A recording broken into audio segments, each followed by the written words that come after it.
The first time you ride the RTA Health Line to University Circle, you may wonder, what should I do with my bag? Can I put it on the seat next to me? What if someone wants to sit there? Will they just scooch it over? Ask me to move it? Is there a please move your bag signal that I'm unaware of? Maybe my bag is taking someone's regular seat. Maybe I'm taking someone's regular seat. Did I just set off a regular seat chain reaction and now everyone's mad at me? Or is this my regular seat? Yeah, I could get used to this. It's easier than you think, Cleveland. RTA, get ready to ride.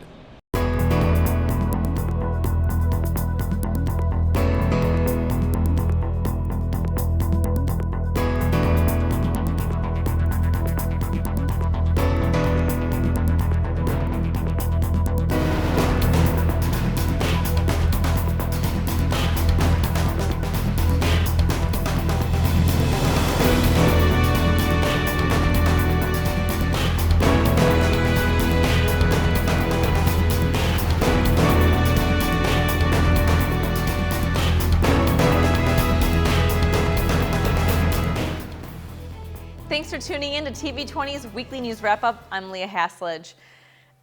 If you haven't been downtown in a while, then you've probably missed a new addition to Cleveland skyline. Hilton is building a new state-of-the-art hotel connected to the convention center.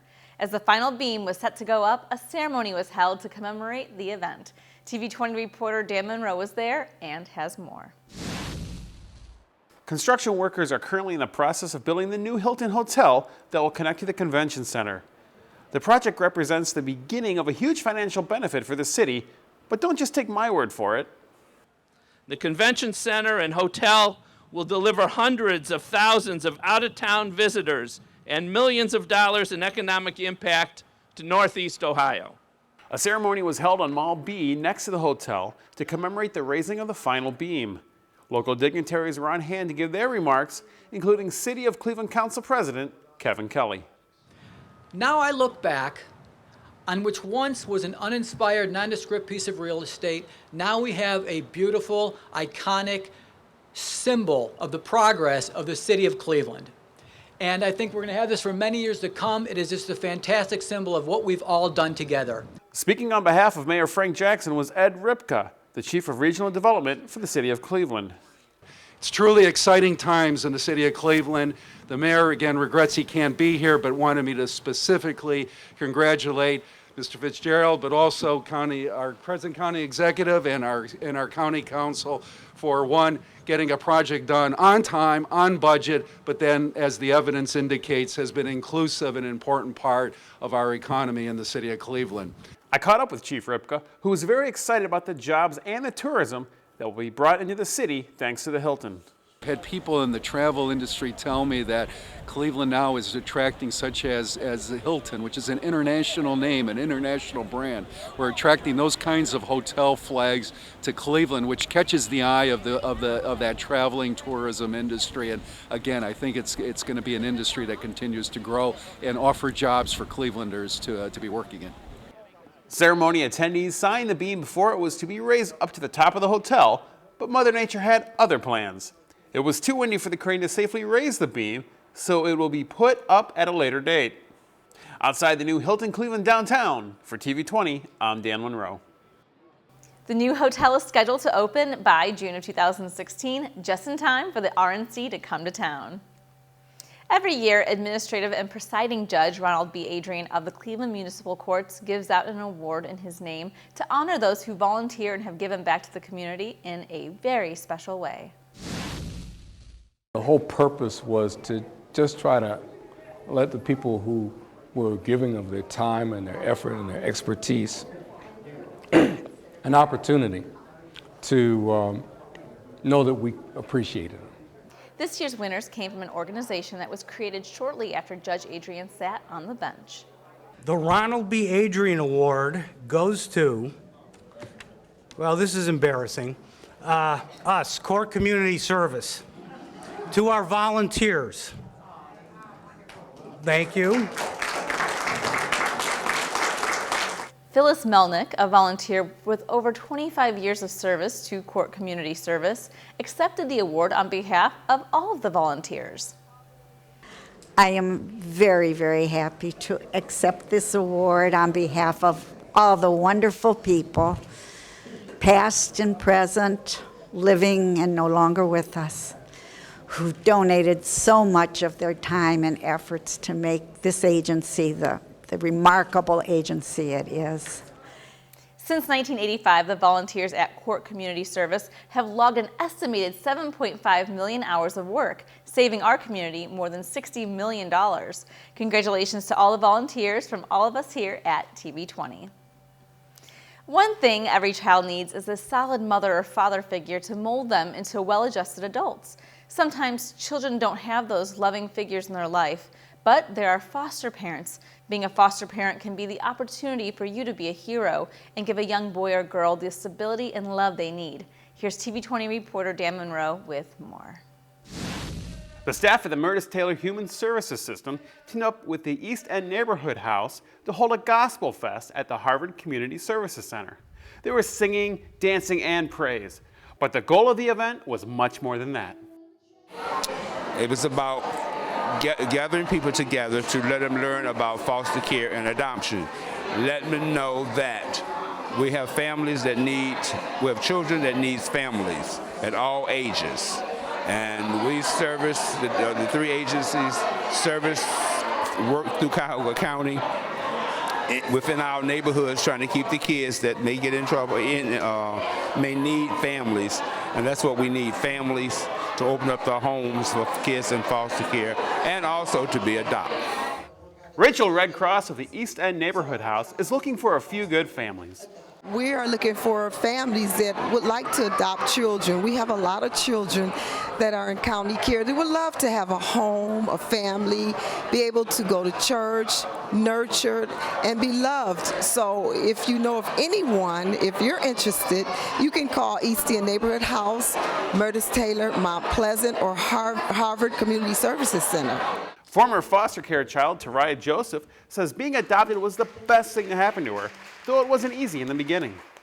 I've been in foster care since I was like 4 or 5 years old, and I got adopted when I was 9 years old. I have done a lot of things. Like I stole from her, I fought with her, I did like a lot of crazy things with her, but she still stuck around. Like she was like, that's my child, and she still was there for me no matter what I did. Like that's what a mother is supposed to do. Like she was there for me since basically birth. Like I came to her when I was 5 years old, and I have been there since then. I'm 15 right now. Like we have been through a lot, but we get through it all the time. For more information on the Murtis Taylor Human Services System, the East End Neighborhood House, or the Harvard Community Services Center, check out the websites on your screen. For TV20, I'm Dan Monroe. 1 in 4 women and 1 in 7 men over the age of 18 have been the victim of physical violence. While those numbers are staggering, that's just the statistic for adults. No matter what age, the problem needs to be stopped, and there's help out there for those who are being victimized. The month of October is devoted to bringing awareness to the issue of domestic violence and sexual assault. On October 1st at the new 3rd District Police Station, the City of Cleveland, along with community partners like the Cleveland Browns, kicked off the Awareness Month with their first ever No More event. So a few of my friends from Metro Health Hospital, the Cleveland Browns, our Greek organizations, and 1-6 Security were able to just come together, also with Sheriff Brown's office, to come together to put this together in love, and always reaching out to the community to let it know it was one Cleveland, one voice, no more. Well, first, I just want to thank the City of Cleveland and Cleveland Police Department for hosting this breakfast. I think it really speaks volumes to the partnership that we have. Domestic Violence and Child Advocacy Center has a range of programs, our helpline, our shelter, advocacy, trauma counseling. One of the ways victims learn about our services is through the Cleveland Police Department and suburban police departments. And we definitely cannot do the work without you. It takes all of us, and even hearing everyone in the room, all of our partners, everybody plays a different role. And I'm grateful for that. Domestic violence is a leading problem here in Cleveland, really all over the nation. We're trying to bring awareness to it, to the public, and all of the departments. All of the departments here were represented today. Domestic violence, Peace in the Hood, just all of them. The hospitals, the clinics, different organizations, the Browns, thank you Browns, yeah. Today's involvement with the event, the inaugural Cleveland Says No More, became possible when we received a call from Chief Williams' office saying he was looking to do something to create awareness for domestic violence here in the Cleveland community. And of course, we were excited to be on board. This is a cause, a societal issue that's so important to the Cleveland Browns and the NFL, and it's something that we take very seriously. So to be able to come on site, have our owner Dee Haslam speak to the group, and join everyone else here who are advocates for the cause is so important, and it's the right place to be at the right time. The event also featured personal testimonies from women in the community and ways you can find help. Let them know that that is not how it has to be. Just because you saw it doesn't mean you have to live it and or experience it yourself. If you're in an emergency situation, we ask everyone to dial 911. If you are in need of assistance to our domestic violence and our sex crimes unit, also to call 391-HELP to the Domestic Violence Child Advocacy Center. On behalf of the City of Cleveland, shine the purple light and let the community know that we are here and that we care. On behalf of the City of Cleveland, our mayor, and our police chief. We'll be right back with more from the Weekly News Wrap-Up. 911, where's the emergency? I'd like a pizza for delivery. Ma'am, you've reached 911. This is an emergency line. Large with half pepperoni, half mushroom. Do you have an emergency or not? Yes. And you're unable to talk because... Right. Ma'am, is there someone in the room with you? Yes. Okay, I've sent an officer. Can you stay on the phone with me? No. See you soon. Thank you.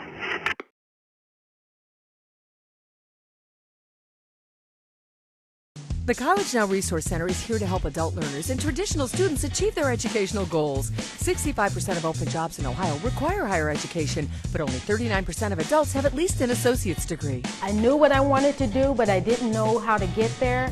College Now opened so many doors for me and helped me through the process. College Now provides free counseling on college planning, career training, financial aid, and student loan consolidation. It's never too late to take control of your future, so stop into the College Now Resource Center today.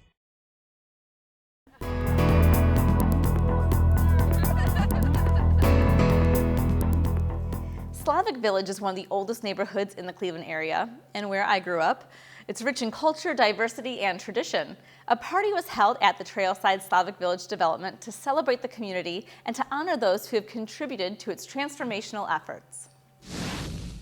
Celebrate Slavic Village is Slavic Village Development's annual fundraiser, an opportunity to talk about and recognize the champions, those who've contributed much to Broadway Slavic Village over this past year. And so tonight, we're not just getting together to spend time with one another, we're also recognizing three major entities that have contributed much to our neighborhood.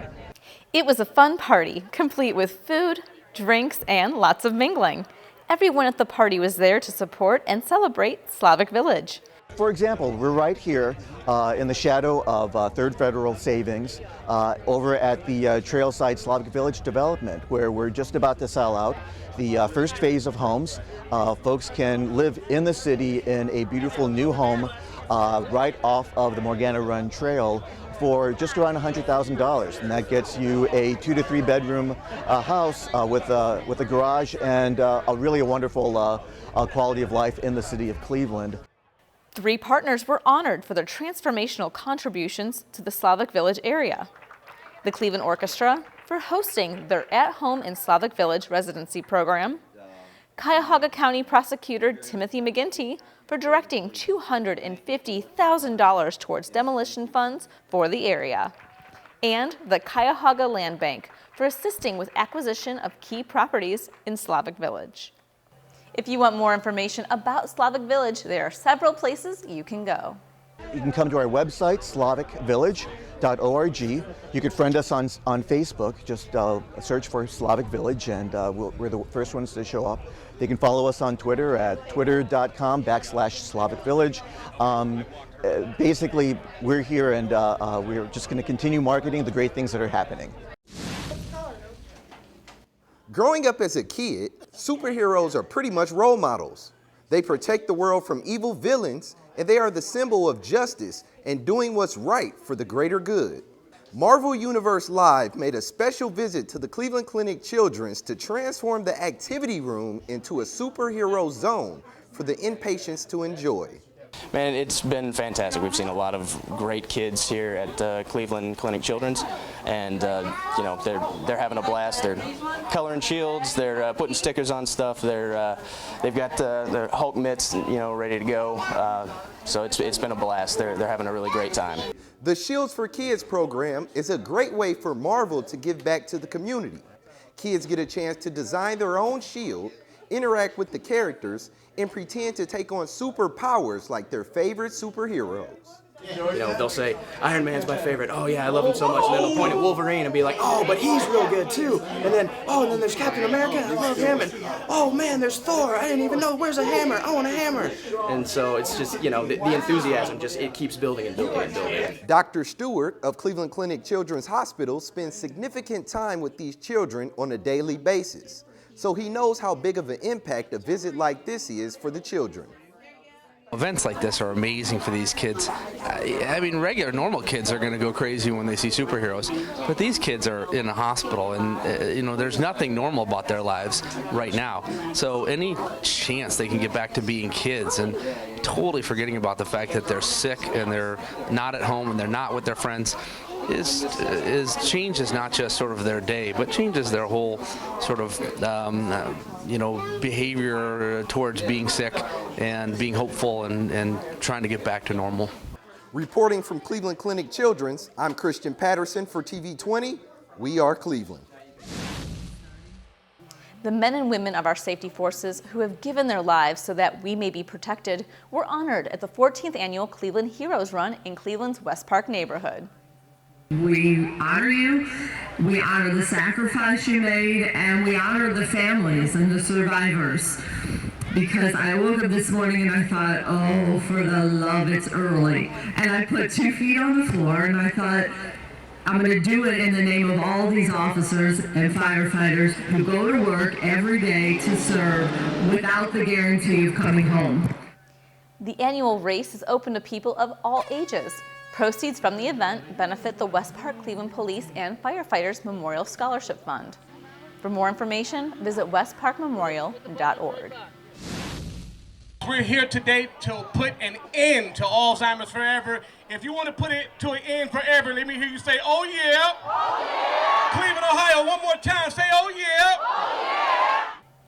The Cleveland Metro Park Zoo had a sea of purple in the park as over 4,700 people gathered to walk to end Alzheimer's.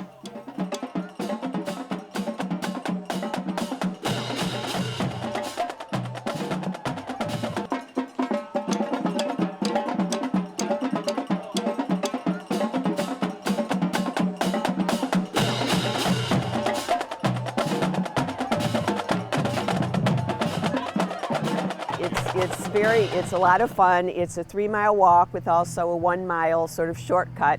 And once people are here, they can spend the day enjoying the zoo. So it's a wonderful opportunity for families to come out for the cause and to enjoy the day. Last year, we had around 4,000 people here, which kind of blew us away because it was about twice as many as we had when we were walking in downtown Cleveland. And this year, we're tracking to about 5,000 people today. So it's a lot of people coming out to support the association and also families that are dealing with this disease. Awards were given to the top fundraisers. All the participants combined helped raise over $340,000 for the organization. But the fundraising doesn't stop here. If anybody is interested in joining our cause and helping us throughout the year, whether it's to work on next year's walk or just in general volunteering, they can go to alz.org/Cleveland. The City of Cleveland's Department of Animal Control let the dogs out at Wade Oval Park for the first annual City Dogs Reunion. We spoke with Ed Jamison, who is the Chief Animal Control Officer for the city, about the City Dogs program and why the start of an annual reunion. Today we are really celebrating the fact that these dogs got into great, wonderful homes. We are bringing in the City Dog community together.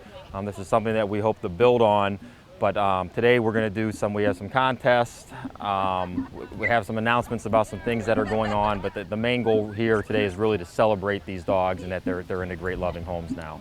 And we are celebrating dogs that were adopted from the Cleveland Kennel.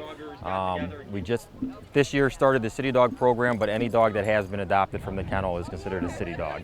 The City Dog program, it is run by the Division of Animal Care and Control. We are supported by Friends of the Cleveland Kennel, and the whole plan of City Dogs is to celebrate that we get these wonderful dogs every single day coming into the kennel, that the city is willing to do its part. We have wonderful volunteers willing to do their part, and now we're just looking for a community that's willing to do their part and help give them a home.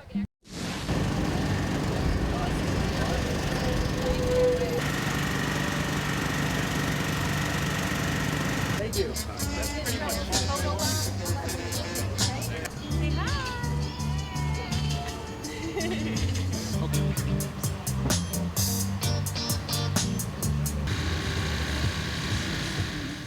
Since May, Food Truck Friday at the Free Stamp has been giving the community an opportunity to relax at lunchtime, listen to live music, and purchase delicious food from local vendors.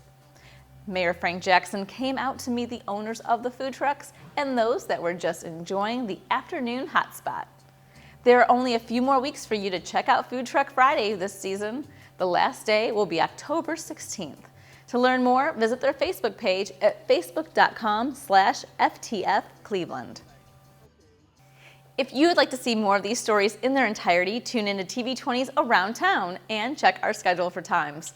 That's all for your TV20 Weekly News Wrap-Up. I'm Leah Hasledge. Thanks for watching. Now stay tuned for reporter Christian Patterson with the Inside Sports Report.